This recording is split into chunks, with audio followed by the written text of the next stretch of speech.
ನೀವು ಈಗಾಗಲೇ ಎಲ್ಲಾ ಪ್ರಯತ್ನಗಳನ್ನ ಮಾಡಿದ್ರು ಕೂಡ ಲಾ ಆಫ್ ಅಟ್ರಾಕ್ಷನ್ ಮ್ಯಾನಿಫೆಸ್ಟೇಷನ್ ನಿಮಗೆ ವರ್ಕ್ ಮಾಡ್ತಾ ಇಲ್ಲ, ರಿಸಲ್ಟ್ ಸಿಗ್ತಾ ಇಲ್ಲ ಅಂತ ಅನ್ನಿಸ್ತಾ ಇದೆಯಾ? ನಿಮ್ಮ ಭಾಗ್ಯನೇ ಸರಿ ಇಲ್ಲ ಅಂದ್ರೆ ನಿಮ್ಮ ಲಕ್ಕೇ ಸರಿ ಇಲ್ಲ ಅಂತ ನಿಮ್ಗೆ ನಿರಾಸೆ ಆಗ್ತಿದ್ಯಾ? ಹಾಗಾದ್ರೆ ಈ ವಿಡಿಯೋ ಎಸ್ಪೆಷಲಿ ನಿಮಗೋಸ್ಕರ ಒಂದು ಬ್ರಹ್ಮಾಸ್ತ್ರದಂತೆ, ರಾಮಬಾಣದಂತೆ ಕೆಲಸ ಮಾಡುತ್ತೆ. ಇದರಲ್ಲಿ ನೀವು ತಿಳ್ಕೊತೀರಾ ನಿಮ್ಮ ಸ್ಟ್ರಗಲಿಂಗ್ ಲೈಫ್ ಅನ್ನ ಹೇಗೆ ಸಮೃದ್ಧಿ ಜೀವನವನ್ನಾಗಿ ಮಾಡ್ಕೋಬಹುದು ಅನ್ನೋದನ್ನ. ಈ ವಿಡಿಯೋದಲ್ಲಿ ನಿಮ್ಮ ಇಡೀ ಜೀವನ ಬದಲಿಸುವಂತಹ ವಿಚಾರಗಳನ್ನ ಡಿಸ್ಕಸ್ ಮಾಡ್ತಾ ಇದ್ದೀವಿ. ಈ ವಿಡಿಯೋದಲ್ಲಿ ಹೇಳುವಂತಹ ಎಲ್ಲ ಪ್ರೋಸೆಸ್ ಅನ್ನ ನೀವು ಫಾಲೋ ಮಾಡಿದ್ರೆ ನಿಮ್ಮ ರಿಯಾಲಿಟಿ ಖಂಡಿತ ಚೇಂಜ್ ಆಗೇ ಆಗುತ್ತೆ. ಪ್ರೆಸೆಂಟ್ ಅಲ್ಲಿ ನೀವು ಏನೇ ಸ್ಟ್ರಗಲ್ಸ್ ನೋಡ್ತಾ ಇದ್ರು ಕೂಡ ಕೆಲವೇ ದಿನದಲ್ಲಿ ಸಕ್ಸಸ್ಫುಲ್ ಪರ್ಸನ್ ಆಗೇ ಆಗ್ತೀರಾ. ವಿಡಿಯೋನ ಲಾಸ್ಟ್ ವರೆಗೂ ನೋಡಿದ್ರೆ ಅಂಡ್ ಪ್ರೋಸೆಸ್ ಅನ್ನ ನಾನು ಹೇಳ್ದ ಹಾಗೆ ಫಾಲೋ ಮಾಡಿದ್ರೆ ನಿಮ್ಮ ಏನೇ ವಿಶಸ್ ಇದ್ರು ಪೂರ ಮಾಡ್ಕೊಳ್ತೀರಾ ಅಂಡ್ ಏನೇ ಪ್ರಾಬ್ಲಮ್ಸ್ ಇದ್ರು ಅದನ್ನ ಖಂಡಿತ ಸಾಲ್ವ್ ಮಾಡ್ಕೊಳ್ತೀರಾ. ನಿಮ್ಮ ಸಬ್ ಕಾನ್ಶಿಯಸ್ ಮೈಂಡ್ ಬಗ್ಗೆ ತುಂಬಾ ಸರಿ ಕೇಳಿರ್ತೀರಾ ಅಂಡ್ ಯಾವುದೇ ಒಂದು ವಿಚಾರ ನಿಮ್ಮ ಸಬ್ ಕಾನ್ಶಿಯಸ್ಗೆ ಹೋದ್ರೆ ಅದು ರಿಯಾಲಿಟಿ ಆಗೋದನ್ನ ಯಾರು ತಡೆಯಕ್ ಆಗೋದಿಲ್ಲ ಅನ್ನೋದು ನಿಮ್ಗೆ ಗೊತ್ತಿದೆ. ಆದ್ರೆ ಯಾವ ಸಮಯದಲ್ಲಿ ನಮ್ಮ ಸಬ್ ಕಾನ್ಶಿಯಸ್ ಮೈಂಡ್ ಪೂರಾ ಆಕ್ಟಿವ್ ಆಗಿರುತ್ತೆ ಅನ್ನೋದನ್ನ ನಿಮಗೆ ತುಂಬಾ ಮುಖ್ಯವಾದ ವಿಚಾರವನ್ನ ಯಾರು ತಿಳಿಸಿರೋದಿಲ್ಲ. ಎಲ್ಲರೂ ಹೇಳ್ತಾರೆ ಬೆಳಗ್ಗೆ ಎದ್ದಾಗ ನಿಮ್ಮ ಒಂದು ಸಬ್ ಕಾನ್ಶಿಯಸ್ ಮೈಂಡ್ ಆಕ್ಟಿವ್ ಆಗಿರುತ್ತೆ ಅಂತ. ಬಟ್ ಯಾವ ಪರ್ಟಿಕ್ಯುಲರ್ ಟೈಮ್ ಅಲ್ಲಿ ಅದು ಆಕ್ಟಿವ್ ಆಗಿರುತ್ತೆ ಅನ್ನೋದನ್ನ ಯಾರು ಹೇಳೋದಿಲ್ಲ. ಯೂಶುವಲ್ ಆಗಿ ನೀವು ಎದ್ದಾಗ ಅಂದ್ರೆ 6 ಗಂಟೆ 7 ಗಂಟೆಗೆ ನೀವು ಎದ್ದಾಗ ಏನಾಗುತ್ತೆ ನಿಮ್ಮ ಸಬ್ ಕಾನ್ಶಿಯಸ್ ಮೈಂಡ್ ಆಕ್ಟಿವ್ ಆಗಿರುತ್ತೆ. ಆದ್ರೆ ಅದು ನಿಮ್ಮ ಮಾತನ್ನ ಜಸ್ಟ್ ಕೇಳಿಸ್ಕೊಳ್ಳುತ್ತೆ ಅಷ್ಟೇನೆ. ಆದ್ರೆ ಅದು ಸ್ಟೋರ್ ಆಗೋದಿಲ್ಲ, ಹೋಗಿ ಅದು ಸ್ಟೋರ್ ಆಗಲ್ಲ ನಿಮ್ಮ ಮೈಂಡ್ ಅಲ್ಲಿ. ಅದರಿಂದ ನಿಮ್ಮ ಅಫರ್ಮೇಷನ್ಸ್ ಆಗ್ಲಿ ಲಾ ಆಫ್ ಅಟ್ರಾಕ್ಷನ್ ಆಗ್ಲಿ ಸರಿಯಾಗಿ ನಿಮಗೆ ಕೆಲಸ ಮಾಡ್ತಾ ಇರಲ್ಲ. ಯಾವಾಗ ಮೆಂಟಲ್ ಸ್ಟೇಜು ಅದು ನಮ್ಮ ಮೈಂಡ್ ಸೂಪರ್ ಕಾನ್ಶಿಯಸ್ ಸ್ಟೇಜ್ ಅಲ್ಲಿ ಇರುತ್ತೆ ಆವಾಗ ನಮ್ಮ ಸಬ್ ಕಾನ್ಶಿಯಸ್ ಮೈಂಡ್ ಕೇಳಿಸ್ಕೊಳ್ಳುತ್ತೆ, ಹಾಗೆ ಅದನ್ನ ಸ್ಟೋರ್ ಮಾಡ್ಕೊಳ್ಳುತ್ತೆ. ಹಾಗೇನೆ ನಮ್ಮ ಒಂದು ವಿಚಾರಗಳನ್ನ ವೈಬ್ರೇಷನ್ಸ್ ಮೂಲಕ ಯೂನಿವರ್ಸ್ಗೆ ಕಳಿಸುವಂತಹ ಅದು ಸಮಯ ಆಗಿರುತ್ತೆ. ಡೀಪ್ ಆಗಿ ನೋಡೋದಾದ್ರೆ ಸೂಪರ್ ಕಾನ್ಶಿಯಸ್ ಸ್ಟೇಜ್ ಆ ಮೂಮೆಂಟ್ ಅಲ್ಲಿ ಆ ಒಂದು ಕ್ಷಣದಲ್ಲಿ ನಾವು ಏನೇ ಥಿಂಕ್ ಮಾಡಿದ್ರು ಅದು ರಿಯಾಲಿಟಿಯಲ್ಲಿ ಕನ್ವರ್ಟ್ ಆಗೇ ಆಗುತ್ತೆ. ಯಾಕೆಂದ್ರೆ ಈ ಮೂಮೆಂಟ್ ಅಲ್ಲೇ ನಿಮ್ಮ ಚೇತನ ಏನಿದೆ ಅದು ಯೂನಿವರ್ಸ್ ಜೊತೆಗೆ ಕನೆಕ್ಟ್ ಆಗಿರುತ್ತೆ. ಇದು ಎಂತಹ ಮೂಮೆಂಟ್ ಅಂದ್ರೆ ಸೃಷ್ಟಿ ನಿಮ್ಮ ಯಾವುದೇ ವಿಷಯನ ಫುಲ್ಫಿಲ್ ಮಾಡೋದಕ್ಕೆ ಕೆಲಸವನ್ನ ಶುರು ಮಾಡ್ಕೊಳ್ಳುವಂಥದ್ದು. ಹಾಗಾದ್ರೆ ಆ ಒಂದು ಸ್ಪೆಷಲ್ ಮೂಮೆಂಟ್ ಯಾವುದು ಅಂದ್ರೆ ಆ ಒಂದು ಟೈಮ್ ಯಾವುದು ಅಂದ್ರೆ ಅದು ಅರ್ಲಿ ಮಾರ್ನಿಂಗು 3:40 ಇಂದ 5:30 ವರೆಗೆ ಅಂದ್ರೆ ಬೆಳಗಿನ ಜಾವ 3:40ರಿಂದ 5:30 ಏನಿದೆ ಇದನ್ನ ನಾವು ಬ್ರಹ್ಮ ಮುಹೂರ್ತ ಅಂತ ಹೇಳ್ತೀವಿ. ಇದೇ ಟೈಮ್ ಅನ್ನ ಕ್ರಿಯೇಟಿವ್ ಟೈಮ್ ಅಂತ ಹೇಳೋದು, ಅಮೃತ ವೇಳೆ ಅಂತಾನೂ ಹೇಳ್ತಾರೆ, ಪವರ್ಫುಲ್ ಟೈಮ್ ಅಂತಾನೂ ಹೇಳ್ತಾರೆ. ಇದೇ ಸಮಯ ನಾವು ಭಗವಂತ, ಯೂನಿವರ್ಸ್, ಬ್ರಹ್ಮಾಂಡ ನೀವು ಏನನ್ನ ನಂಬ್ತಿರೋ ಆ ಒಂದು ಸೂಪರ್ ಪವರ್ ಜೊತೆಗೆ ಕನೆಕ್ಟ್ ಮಾಡುವಂಥದ್ದು ನಮ್ಮ ಸೋಲ್ ಜೊತೆಗೆ ಆ ಒಂದು ವೈಬ್ರೇಷನ್ ಅನ್ನ. ಹಾಗಾಗಿ ಈ ಸಮಯದಲ್ಲಿ ಏಳೋದರಿಂದ ನಿದ್ರೆಯಿಂದ ಏಳೋದರಿಂದ ಮನುಷ್ಯನಿಗೆ ಆರೋಗ್ಯ, ಆಯಸ್ಸು, ಲಕ್ಷ್ಮಿ, ಬುದ್ಧಿ, ಮನಸ್ಸಿನ ಶಾಂತಿ, ಜೀವನದ ಪವಿತ್ರತೆ ಎಲ್ಲಾನು ಸಿಗ್ತಾ ಹೋಗುತ್ತೆ. 3:40ಕ್ಕೆ ಸೂರ್ಯ ಎಲ್ಲಿ ಪೃಥ್ವಿಯ ಸಂಬಂಧ ಆಗುತ್ತೆ ಆ ಜಾಗಕ್ಕೆ ಹೋಗ್ತಾನೆ. ಆ ಟೈಮಲ್ಲಿ ಅವನ ಕಿರಣಗಳು ಡೈರೆಕ್ಟ್ ನಿಮ್ಮ ನೆತ್ತಿಯ ಮೇಲೆ ಇರುತ್ತೆ. ಯಾವಾಗ ಸೂರ್ಯನ ಕಿರಣಗಳು ಒಂದೇ ಸಾರಿ 2 ಭಾಗಕ್ಕೆ ಒಟ್ಟಿಗೆ ಬಂದು ತಲುಪುತ್ತೋ ಆಗ ಮನುಷ್ಯನ ಸಿಸ್ಟಮ್ ಸ್ಪೆಷಲ್ ಆಗಿ ವರ್ಕ್ ಮಾಡೋದಕ್ಕೆ ಸ್ಟಾರ್ಟ್ ಆಗುತ್ತೆ. ಇದೇ ಸಮಯದಲ್ಲಿ ಬ್ರಹ್ಮಾಂಡದ ಶಕ್ತಿಯನ್ನ ನಮ್ಮೊಳಗೆ ತುಂಬಿಕೊಳ್ಳುವಂತಹ ಒಂದು ಅಮೃತ ಸಮಯ ಆಗಿರುತ್ತೆ. ನಾನಿದನ್ನ ಗ್ಯಾರಂಟಿ ಮಾಡಿ ಹೇಳ್ತೀನಿ. ಯಾರಿಗೆಲ್ಲ ನಾನು ಇದನ್ನ ಟ್ರೈನ್ ಮಾಡಿದೀನಿ, ಹೇಳ್ಕೊಟ್ಟಿದೀನಿ, ಯಾರಿದನ್ನ ತುಂಬಾ ನಿಯತ್ತಾಗಿ ಟ್ರಸ್ಟ್‌ಫುಲ್ ಆಗಿ ಫಾಲೋ ಮಾಡಿದ್ದಾರೆ ಅವರ ಲೈಫ್ ಅಲ್ಲಿ ಚೇಂಜಸ್ ಆಗೇ ಆಗಿದೆ. ಈ ಒಂದು ಟೈಮಲ್ಲಿ ನೀವೆದ್ದಾಗ ನಿಮ್ಮ ಸಿಸ್ಟಮ್ ಒಂದು ವಿಶೇಷತೆಯಿಂದ ಕೆಲಸ ಮಾಡೋದಕ್ಕೆ ಸ್ಟಾರ್ಟ್ ಮಾಡುತ್ತೆ.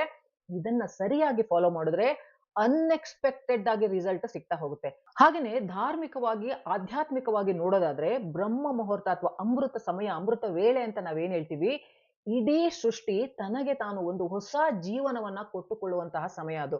ಇದೇ ಟೈಮಲ್ಲಿ ಆ ಒಂದು ಬೀಜ ಮೊಳಕೆ ಒಡೆಯುವಂತಹ ಒಂದು ಪವರ್ ಜಾಸ್ತಿ ಆಗುವಂಥದ್ದು. ಹಾಗೇನೆ ಇದೇ ಟೈಮಲ್ಲಿ ಪ್ರಕೃತಿ ಜಾಸ್ತಿ ಹೊಸತನದಿಂದ ಕೂಡಿರುವಂಥದ್ದು.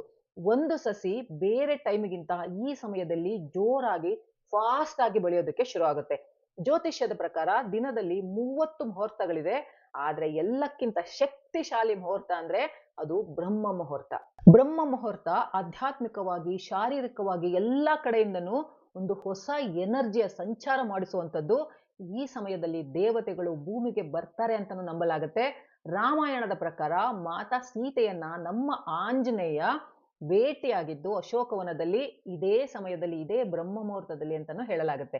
ಬ್ರಹ್ಮ ಮುಹೂರ್ತದಲ್ಲಿ ಏಳೋದರಿಂದ ನಿಮಗೆ ಸೌಂದರ್ಯ, ಲಕ್ಷ್ಮಿಯ ಒಂದು ಆಶೀರ್ವಾದ, ಆರೋಗ್ಯ, ಆಯುಷ್ಯು ಎಲ್ಲದರ ಪ್ರಾಪ್ತಿ ಆಗುತ್ತೆ. ನಿಮ್ಮ ಶರೀರ ಹೂವಿನ ಹಾಗೆ ಸುಂದರತೆಯನ್ನ ಪಡ್ಕೊಳ್ಳುತ್ತೆ. ಆಯುರ್ವೇದದ ಪ್ರಕಾರ ಬ್ರಹ್ಮ ಮುಹೂರ್ತದಲ್ಲಿ ಎದ್ದು ವರ್ಕ್ ಮಾಡಿದ್ರೆ ಸಂಜೀವಿನಿಯ ಶಕ್ತಿಯ ಸಂಚಾರ ಆಗುತ್ತೆ ಅಂತ ಹೇಳ್ತಾರೆ. ಹಾಗೇನೆ ಇದೇ ಕಾರಣದಿಂದ ಈ ಸಮಯದಲ್ಲಿ ಬೀಸಿದ ಗಾಳಿಗೆ ಅಮೃತ ವಾಯು ಅಂತಾನೂ ಕರೆಯಲಾಗುತ್ತೆ. ಬ್ರಹ್ಮ ಮುಹೂರ್ತದಲ್ಲಿ ಏಳುವಂತಹ ವ್ಯಕ್ತಿ ಸಫಲತೆಯನ್ನ ಹೊಂದ್ತಾನೆ, ಸುಖ ಸಂತೋಷಗಳನ್ನ ಪಡಿತಾನೆ. ಋಗ್ವೇದ ಸಾಮವೇದದಲ್ಲಿ ಹೇಳಲಾಗಿದೆ, ನೀವೇನಾದ್ರೂ ಬ್ರಹ್ಮ ಮುಹೂರ್ತದಲ್ಲಿ ಎದ್ದು ಮ್ಯಾನಿಫೆಸ್ಟ್ ಮಾಡಿದ್ರೆ ಅದು ಯೂನಿವರ್ಸ್ಗೆ ತಲುಪುವುದು ಮತ್ತೆ ರಿಯಾಲಿಟಿ ಆಗೋದು 100% ಗ್ಯಾರಂಟಿ ಅಂತ. ಇದನ್ನ ಮಾಡರ್ನ್ ಸೈನ್ಸ್ ಕೂಡ ಒಪ್ಪಿದೆ. ಬ್ರಹ್ಮ ಮುಹೂರ್ತದಲ್ಲಿ ಅಗಾಧವಾದ ಒಂದು ಶಕ್ತಿ ಅಡಗಿದೆ ಅಂತ. ಅಂಡ್ ನೀವು ಏನೇ ವಿಶ್ ಮಾಡಿದ್ರು ಅದು ಅಟ್ರಾಕ್ಟ್ ಆಗುತ್ತೆ ಅಂತಾನು ಸೈನ್ಸ್ ಹೇಳುತ್ತೆ. ಹಾಗಾದ್ರೆ ಈ ಸಮಯದಲ್ಲಿ ಹೇಗೆ ಪ್ರಾಕ್ಟೀಸ್ ಮಾಡೋದು ಅಂತ ನೋಡೋದಾದ್ರೆ, ಇಲ್ಲಿ ನಾನು ನಿಮಗೆ 2 ಪ್ರಾಕ್ಟೀಸ್ ಅನ್ನ ಹೇಳ್ತಾ ಇದ್ದೀನಿ. ಮೊದಲನೇದಾಗಿ ನೀವು ಬೆಳಗ್ಗೆ 3:40ರಿಂದ 5:30 ಮಧ್ಯದಲ್ಲಿ ಹೇಳ್ಬೇಕಾಗತ್ತೆ. 5 ನಿಮಿಷ ನೀವು ನಂಬುವ ಪೂಜಿಸುವ ದೇವರ ನಾಮ ಜಪವನ್ನ ನೀವು ಮಾಡಬೇಕು. ನಾಮ ಜಪ ತುಂಬಾ ತುಂಬಾ ಇಂಪಾರ್ಟೆಂಟು. ನೀವು ಈಶ್ವರನ ನಂಬ್ತಿರೋ, ಆಂಜನೇಯ ನಂಬ್ತಿರೋ, ಅಲ್ಲಾ, ಜೀಸಸ್, ವಾಯುಗುರು, ನೀವು ಯಾವುದೇ ದೇವರನ್ನ ಪೂಜಿಸ್ತಿರೋ ಆ ದೇವರನ್ನ 5 ನಿಮಿಷ ನಾಮ ಜಪವನ್ನ ನೀವು ಮಾಡಬೇಕು. ನಂತರ ನಿಮಗೆ ಏನೆಲ್ಲಾ ಪ್ರಾಬ್ಲಮ್ಸ್ ಇದೆ ಅದನ್ನ ಒಂದು ಪೇಪರ್ ಅಲ್ಲಿ ಬರಿಬೇಕು. ಪ್ರಾಬ್ಲಮ್ಸ್ ಅನ್ನ ಬರಿಬೇಕು ನಿಮ್ಮ ಪೇಪರ್ ಅಲ್ಲಿ. ಅಂದ್ರೆ ಹೇಗೆ ಬರಿಬೇಕು ಅಂದ್ರೆ, ಈಗ ನಿಮಗೆ ಆ ಒಂದು ಪ್ರಾಬ್ಲಮ್ ಇಲ್ಲ, ನಿವಾರಣೆ ಆಗಿದೆ ಅಂತ ನೀವು ಬರಿಬೇಕು. ಫಾರ್ ಎಕ್ಸಾಂಪಲ್, ನಿಮಗೆ ಹಣದ ಸಮಸ್ಯೆ ಇತ್ತು, ಆವಾಗ ನೀವು ಬರಿಬೇಕು, ಈಗ ನನಗೆ ಹಣದ ಯಾವುದೇ ಸಮಸ್ಯೆ ಇಲ್ಲ, ನನ್ನೆಲ್ಲ ಕೆಲಸಗಳು ಆರಾಮಾಗಿ ಆಗ್ತಾ ಇದೆ, ನನ್ನ ಹತ್ರ ಮೊದಲಿಗಿಂತ ಜಾಸ್ತಿ ಹಣ ಬರ್ತಾ ಇದೆ. ಹಾಗೆ ನೀವು ಜಾಬ್ ಬಗ್ಗೆ ನೋಡ್ತಾ ಇದ್ರೆ, ಸ್ಟ್ರಗಲ್ ಮಾಡ್ತಾ ಇದ್ರೆ, ನನ್ನ ಜಾಬ್ ಮೊದಲಿಗಿಂತ ಚೆನ್ನಾಗಿದೆ, ನನ್ನ ಬಿಸ್ನೆಸ್ ಮೊದಲಿಗಿಂತ ಚೆನ್ನಾಗಿ ಗ್ರೋ ಆಗ್ತಾ ಇದೆ, ಇದಕ್ಕೋಸ್ಕರ ಪರಮಾತ್ಮನಿಗೆ ನಾನು ತುಂಬಾ ಅಭಾರಿ ಆಗಿದ್ದೀನಿ, ಧನ್ಯವಾದಗಳನ್ನ ನಾನು ಬ್ರಹ್ಮಾಂಡಕ್ಕೆ ಅರ್ಪಿಸ್ತಾ ಇದ್ದೀನಿ. ಇದು ತುಂಬಾ ಇಂಪಾರ್ಟೆಂಟು. ಗ್ರಾಟಿಟ್ಯೂಡು ಅಂದ್ರೆ, ಇದಕ್ಕೋಸ್ಕರ ನಾನು ಪರಮಾತ್ಮನಿಗೆ ತುಂಬಾ ಅಭಾರಿ ಆಗಿದ್ದೀನಿ, ನಾನು ಬ್ರಹ್ಮಾಂಡಕ್ಕೆ ಧನ್ಯವಾದಗಳನ್ನ ಅರ್ಪಿಸ್ತಾ ಇದ್ದೀನಿ. ಹೀಗೆ ನಿಮ್ಮದು ಏನೇ ಪ್ರಾಬ್ಲಮ್ ಇದ್ರೂ, ಅದು ಆರೋಗ್ಯ, ಸಂಬಂಧ, ಸ್ಟಡೀಸು, ಕರಿಯರು, ಹಣದ ಸಮಸ್ಯೆ, ಹೀಗೆ ಎಲ್ಲಾ ಸಮಸ್ಯೆಯನ್ನ ನೀವು ಪರಿಹಾರ ಆಗಿದೆ ಅಂತ ಬರಿಬೇಕಾಗತ್ತೆ. ಇದನ್ನ ನೀವು ಸ್ಟಾರ್ಟ್ ಮಾಡ್ತಿರಲ್ಲ ಪ್ರಾಕ್ಟೀಸ್ ಅನ್ನ, ಮೊದಲನೇ ದಿನ ಮಾತ್ರ ಬರೀರಿ, ದಿನ ಬರಿಬೇಕು ಅಂತ ಏನಿಲ್ಲ. ಇದನ್ನ 1 ಸರಿ ನೀವು ಬರೆದಾದ್ಮೇಲೆ ಡೈಲಿ ಇದನ್ನ 11 ಸಾರಿ ಬೆಳಗ್ಗೆ ಎದ್ದು ನೀವು ಇದನ್ನ ಓದ್ಕೋಬೇಕು. ನಾಮ ಜಪ ಆದ್ಮೇಲೆ ಈ ಒಂದು ನೀವು ಬರ್ದಿರ್ತಿರಲ್ಲ ನಿಮ್ಮ ಅಫರ್ಮೇಶನ್, ಅದನ್ನ ನೀವು 11 ಸರಿ ಓದಬೇಕಾಗತ್ತೆ. ಮೊದಲು ಎದ್ರಿ ನಾಮ ಜಪ ಮಾಡಿದ್ರಿ, ನಂತರ ನೀವು ಅಫರ್ಮೇಶನ್ ಬರೆದು ಅದನ್ನ 11 ಸರಿ ಓದಿದ್ರಿ.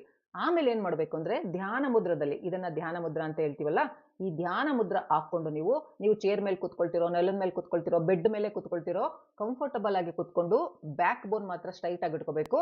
ನೀವು ಈ ಧ್ಯಾನ ಮುದ್ರ ಹಾಕೊಂಡು ಕುತ್ಕೊಂಡು ವಿಜುವಲೈಸ್ ಮಾಡಬೇಕು. ನೀವು ಏನ್ ಕೆಲಸ ಮಾಡ್ತಾ ಇದ್ದೀರೋ, ಅದು ಜಾಬ್ ಆಗಿರ್ಲಿ, ಬಿಸ್ನೆಸ್ ಆಗಿರ್ಲಿ, ಏನೇ ಆಗಿರ್ಲಿ, ಅದು ತುಂಬಾ ಚೆನ್ನಾಗಿ ನಡೀತಾ ಇದೆ, ಚೆನ್ನಾಗಿ ಹಣ ಬರ್ತಾ ಇದೆ, ಅದರಿಂದ ತುಂಬಾ ಚೆನ್ನಾಗಿ ಗ್ರೋತ್ ಆಗ್ತಾ ಇದೆ, ಪೇಮೆಂಟ್ ಡೈಲಿ ಡೆಪಾಸಿಟ್ ಆಗ್ತಾ ಇದೆ, ನಿಮ್ಮ ಲೋನ್ಸ್ ಕ್ಲಿಯರ್ ಆಗಿದೆ, ನೀವೇನೇ ಸಾಲದಲ್ಲಿ ಮುಳುಗಿದ್ರು ಅದೆಲ್ಲ ಕ್ಲಿಯರ್ ಆಗಿದೆ, ನಿಮ್ಮ ಫ್ಯಾಮಿಲಿ ಜೊತೆ ನೀವು ತುಂಬಾ ಸಂತೋಷವಾಗಿದ್ದೀರಾ. ಇದನ್ನ ಡೀಪ್ ಆಗಿ ನೀವು ಫೀಲ್ ಮಾಡ್ತಾ ವಿಜುವಲೈಸ್ ಮಾಡಬೇಕು. ಪ್ರತಿಯೊಂದು ಉಸಿರಿನ ಜೊತೆಗೆ ವಿಜುವಲೈಸ್ ಮಾಡ್ತಾ ಖುಷಿ ಪಡಬೇಕು. ಯಾಕಂದ್ರೆ ಈ ಟೈಮಲ್ಲಿ ಯಾರು ಎದ್ದು ತಮ್ಮ ವಿಶ್ ಕಡೆಗೆ ಫೋಕಸ್ ಮಾಡ್ತಾರೋ, ವಿಜುವಲೈಸ್ ಮಾಡ್ತಾರೋ, ಅದು ಒಂದು ಸ್ಟ್ರಾಂಗ್ ವೈಬ್ರೇಷನ್ ಆಗಿ ಬ್ರಹ್ಮಾಂಡಕ್ಕೆ ಅದು ತಲುಪುತ್ತೆ. ಯಾವಾಗ ಇದನ್ನ ಮಾಡೋದಕ್ಕೆ ಸ್ಟಾರ್ಟ್ ಮಾಡ್ತೀರಾ, ಎಲ್ಲಿಂದನೂ ನಿಮಗೆ ದಾರಿಗಳು ಸಿಗ್ತಾ ಹೋಗುತ್ತೆ, ಯಾರಿಂದನೂ ನಿಮಗೆ ಸಹಾಯ ಸಿಗ್ತಾ ಹೋಗುತ್ತೆ. 10ರಿಂದ 15 ನಿಮಿಷ ಡೈಲಿ ಇದನ್ನ ನೀವು ಪ್ರಾಕ್ಟೀಸ್ ಮಾಡಬೇಕು.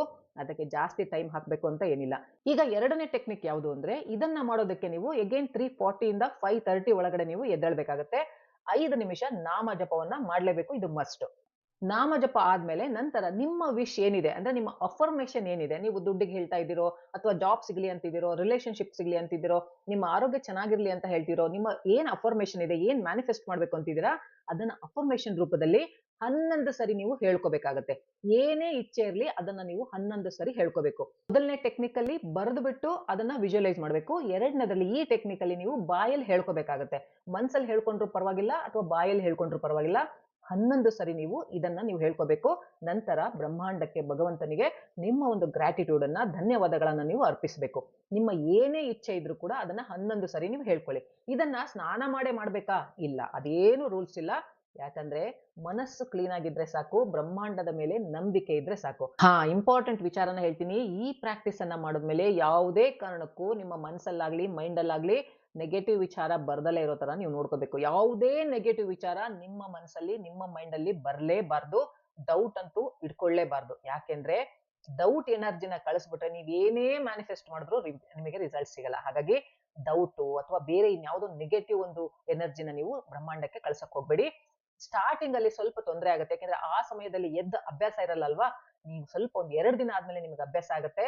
7 ದಿನ ನೀವು ಪ್ರಾಕ್ಟೀಸ್ ಮಾಡಿದ್ರೆ ಇದರ ರಿಸಲ್ಟ್ ನಿಮ್ಗೆ ಖಂಡಿತ ಗೊತ್ತಾಗ್ತಾ ಹೋಗುತ್ತೆ. ನಂತರ ಡೈಲಿ ನೀವೇ ಆ ಸಮಯದಲ್ಲಿ ಏಳೋದಕ್ಕೆ ಇಷ್ಟಪಡ್ತೀರಾ? ಯಾಕೆಂದ್ರೆ ಆ ಸಮಯದಲ್ಲಿ ಎಂತಹ ಪವರ್ ಇರುತ್ತೆ, ಪಾಸಿಟಿವ್ ಪವರ್ ಇರುತ್ತೆ, ಎಂತಹ ದೈವಿಕತೆ ಇರುತ್ತೆ ಅಂದ್ರೆ ನೀವೊಂದ್ 2, 3 ದಿನ ಎದ್ದು ನೋಡಿ ನಿಮಗೆ ಗೊತ್ತಾಗುತ್ತೆ. ನಾನು ಡೈಲಿ 5 ಗಂಟೆಗೆ ಹೇಳ್ತೀನಿ. ಆ ಸಮಯದಲ್ಲಿ ಎದ್ರೆ ಮನಸ್ಸು ತುಂಬಾ ಶಾಂತವಾಗಿರುತ್ತೆ. ನೀವೆಷ್ಟು ನಂಬಿಕೆಯಿಂದ ಮಾಡ್ತಿರೋ ಅದು ನಿಮಗೆ ಅಷ್ಟು ರಿಸಲ್ಟ್ ಅನ್ನ ಕೊಡ್ತಾ ಹೋಗುತ್ತೆ. ಬ್ರಹ್ಮಾಂಡದ ಶಕ್ತಿಯ ಮೇಲೆ ನಂಬಿಕೆ ಇಟ್ಟು ನೀವಿದನ್ನ ಖಂಡಿತ ನೀವು ಮಾಡ್ತೀರಾ ಅಂತ ನಂಬ್ತಾ ಈ ವಿಡಿಯೋನ ಮುಗಿಸ್ತಾ ಇದ್ದೀನಿ. ಮತ್ತೆ ಮುಂದಿನ ವಿಡಿಯೋದಲ್ಲಿ ಭೇಟಿ ಮಾಡ್ತೀನಿ. ನಮಸ್ಕಾರ.